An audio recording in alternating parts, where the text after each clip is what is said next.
Hello viewers and welcome to another exciting episode of Erongo Talk. I'm your host Nicanor Nangolo, and today we're here in Walvis Bay CBD, where as per usual we bring you your news updates, weather tides, and today we also have the Erongo RED, who recently launched the third project, which is the Token Identifier Rollover project, which will take effect on the 24th of next year. So please do not go anywhere. We'll be right back after the break.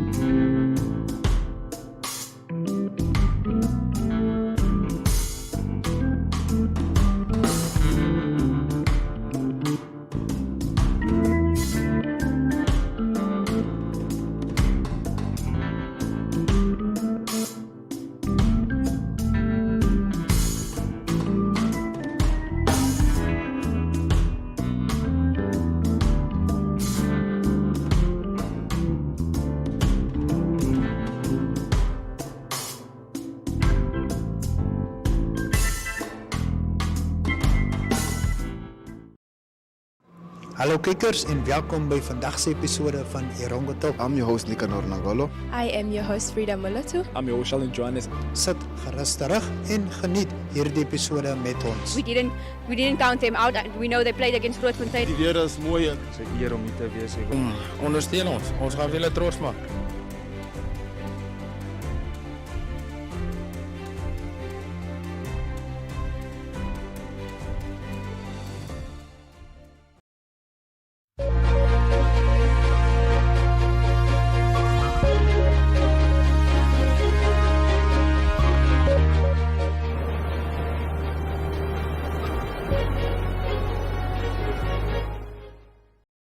At the Walvis Bay-based Trillion Investment, West Hook Fishing Company expressed their disappointment with the conditions of employment in a petition handed over to the company. Let's take a look. This re-employment of 120 ex-SPP workers, Walvis Bay, Trillion Investment. We the employees of Trillion Investment should like to express our deepest concern and disappointments with the condition of employment following an agreement with the government to retain us in 2023. Trillion Investment has received the quotas from the government to retain the 120 ex-SPP on a permanent basis, the said truth. We should like the company to explain why we signed a 6-month probation contract while it was supposed to be a permanent contract. So we would like the company to explain to us. We were promised by the government a permanent solution, but then we are having a 6-month provision contract. Number 2, we want to know where in the contract it stated that you must work first before going to medicals. We are experiencing that problem that the company is calling the workers to come and report to work while they did not go through the medicals. And then if the workers are not coming to work, then they are getting the warning or they are going through the hearing, which is wrong. You cannot call a person to come for work while this person did not go through a medical. What if the person is not fit? What if that worker fainted in the factory? What medicine will you give to the worker? You don't know the person's health. The sharing of PPE is our deepest concern. The company has rules of hygiene, yet we are sharing the PPE.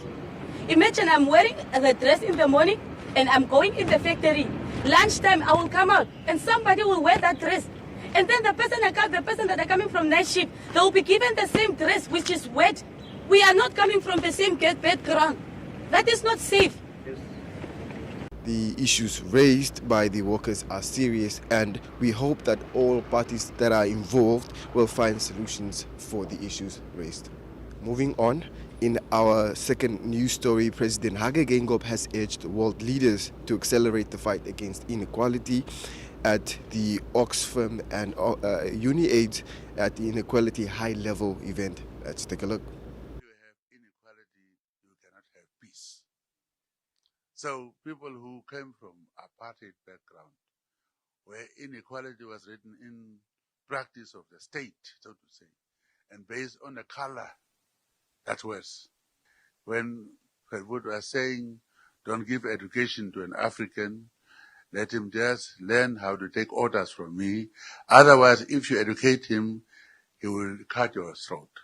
So don't give him that power. So education is a power, and it can open all the doors. And if you are all educated and you are still believing in discrimination, excluding some group because of their color or because they are having that status somewhere, then I don't know where the world is going to. We keep on talking about inequality, but it seems like it's not ending. We're not narrowing the gap. After even some of us were maybe freedom fighters before, fighting against it, inequality, when we get power, we also just act like others. So that it goes on.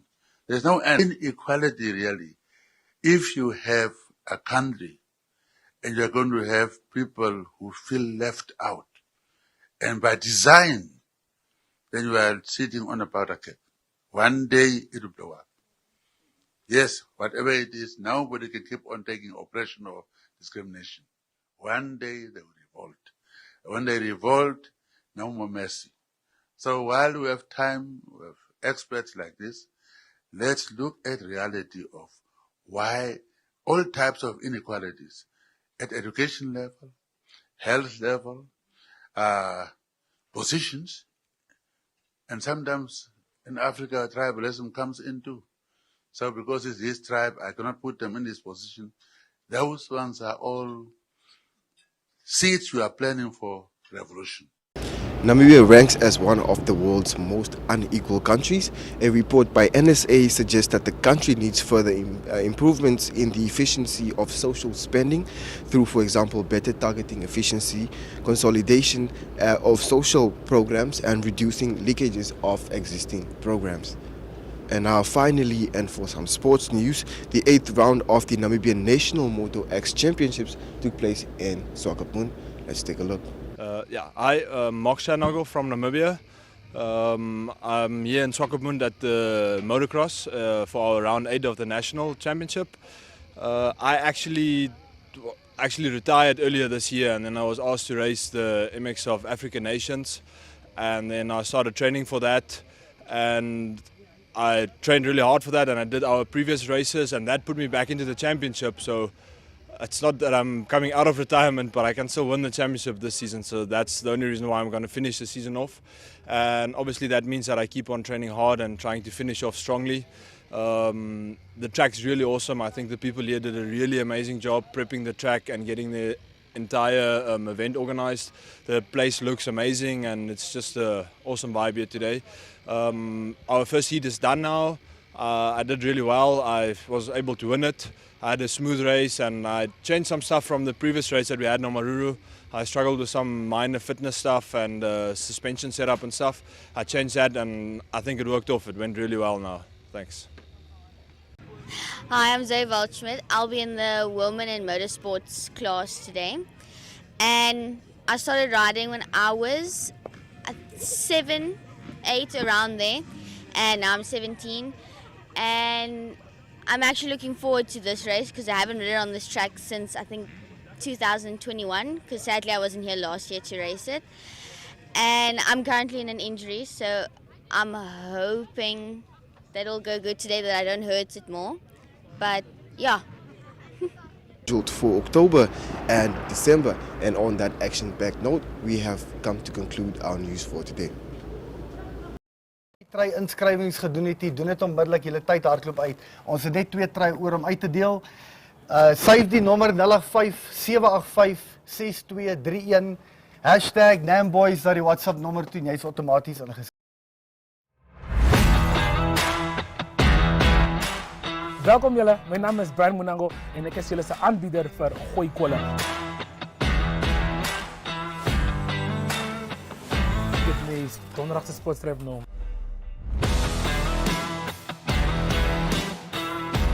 Einde van hierdie program sal ek en hoe om Frans te praat. Is jy m'appel? Je bent? Le Jol. Waar rit je me ko? Is dit nou onderbroek?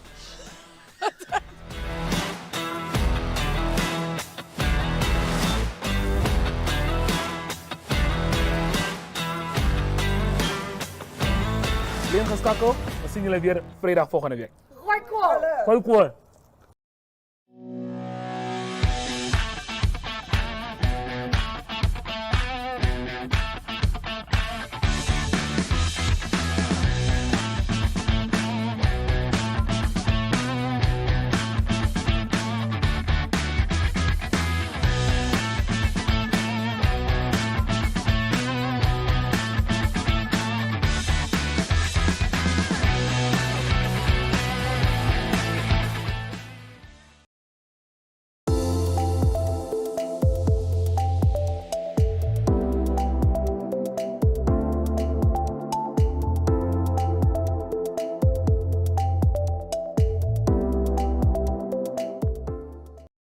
Indeed, it is indeed a privilege and an honor for us to host the media today, to be able to address you regarding the changes in the metering environment, especially the token identifier rollover, which is scheduled to take place on the 24th of November 2024. Erongo RED has received a directive from Standard Transfer Specifications Association regarding the changes that will come into effect on 24th of November 2024, which will affect all the meters. These are the prepaid meters, not only in the Erongo RED area, but all the SDS compliant meters across the globe. As a company, we have taken immediate action to be able to embark on the process so that we could upgrade our current SDS system that we have, so that we could up to the SDS 6 standard. This is now allowing us to be able to accept tokens after the 24th of November. But we've also already started, and some of the meters have already been upgraded. So when a customer buys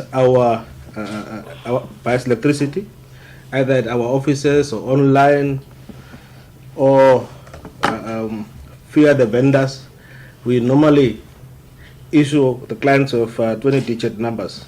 Those are the unique numbers that clients use to go and pin in, and eventually they get credits based on those numbers. And those encoded numbers have unique, what we call the token ID. Those are the token IDs that they have. So every time customer buys electricity, the meter will store the token ID in its memory. All prepaid meters have token identifier within the meter to identify every token. So if you punch in your token, there is a meter token identifier that each and every meter has. The purpose of the TID is to ensure that the same token cannot be used twice, but also primarily is to ensure that the client must receive electricity, because that's why the person buys the token, to be able to receive the electricity. So the token cannot be used twice. Now, on the same day of 24th of November, the meters will not be able to accept the tokens, because the then TID or the token identifier would have reached the limit of identifying the unique token numbers. So the token identifier inside the meter will not be able to read the new tokens that we will issue after that date. For these reasons, the prepaid meters must be updated with a new token identifier that is achieved by using a key token, so that they can accept tokens generated after 24th of November 2024. Because we are proactive, we have confidently confirmed that we have completed the process of upgrading our backend infrastructure, because you need to upgrade your backend infrastructure, your hardware, your software, so that the process can get started and the tokens can be identified. So we have provided this in phases, but it also requires involvement of our stakeholders. So we need our customers to ensure that their meters are updated using the 20-digit activation code. So when you activate, you receive that 20-digit code, And there are two ways to activate the meters. Option 1, Erongo RED technicians or a duly authorized agent will visit each meter and then enter the key change token into the prepaid meter. The agents will carry the Erongo RED identification card, and customers who should be cautious of possible imposters, because with every opportunity that you allow a person into your house, there is always that opportunity for people to be scammers or fraudsters that can enter people's houses. So therefore we are warning the clients and our customers regarding that. Second option that we have is that the customers can visit nearest Erongo RED office to request for key change token. So you can also do it as a customer yourself. All you get is visit our office and you get that key change token. They should first activate their meters using the code provided and thereafter enter the unit they have purchased. But what is important is that if a client at any given time already have purchased electricity, before you activate the new token, you should be able to, you must first utilize the tokens that you have purchased. Otherwise you will not be able to get units once you have activated the new token. Therefore, I would like really to appeal to our prepaid meters users to visit Erongo RED offices to claim their key change codes, so that they can activate their meters, so as to avoid sitting without electricity and the inconvenience that this may cause. Erongo RED, and in the Erongo region, we have 39,416 prepaid meters.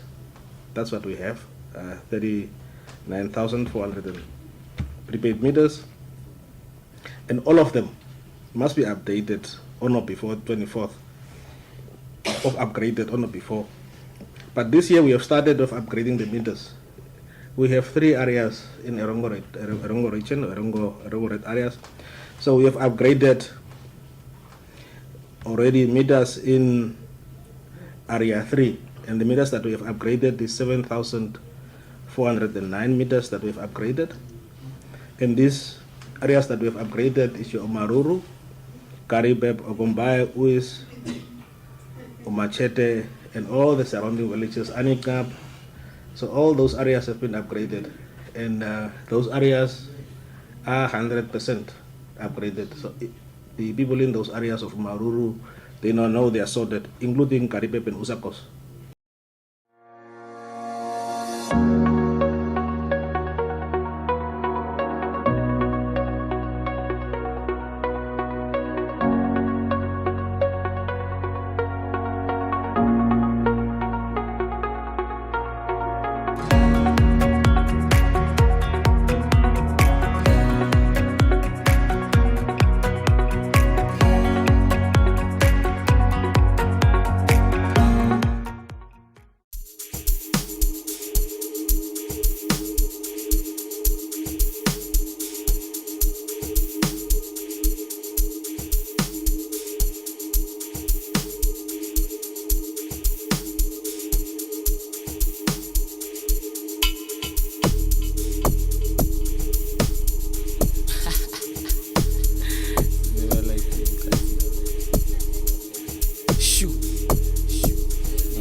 Hallo kijkers en welkom by vandag se episode van Erongo Talk. I'm your host Nicanor Nangolo. I am your host Frida Mulatu. I'm your host Alan Johannes. Sit gerus terug en geniet hierdie episode met ons. We didn't count them out. We know they played against Grootfontein. Die weer is mooi. Dis 'n eer om hier te wees.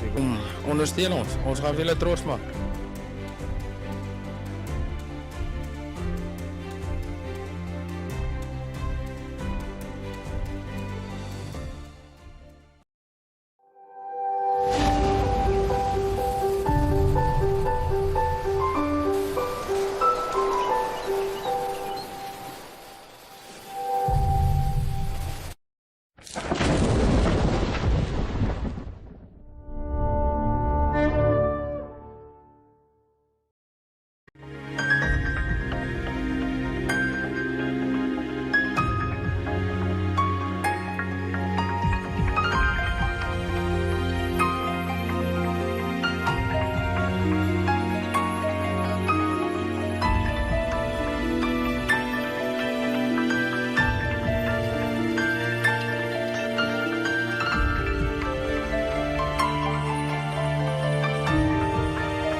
Well, unfortunately, we've come to the end of today's episode, but fear not, you can always check out our website. That's at www.erongo.com.na. You can also send us your news tips at newstipserongo.com.na, or you can simply share with us your story on our WhatsApp and our Telegram. That's at 0811 7040. That's 0811 7040. You can also follow us on our social media platforms, Facebook, Instagram, and Twitter. Alternatively, you can check out our online channel, that's oneop2.com, or you can simply check us out on DSTV channel 285 or on GoTV channel 25.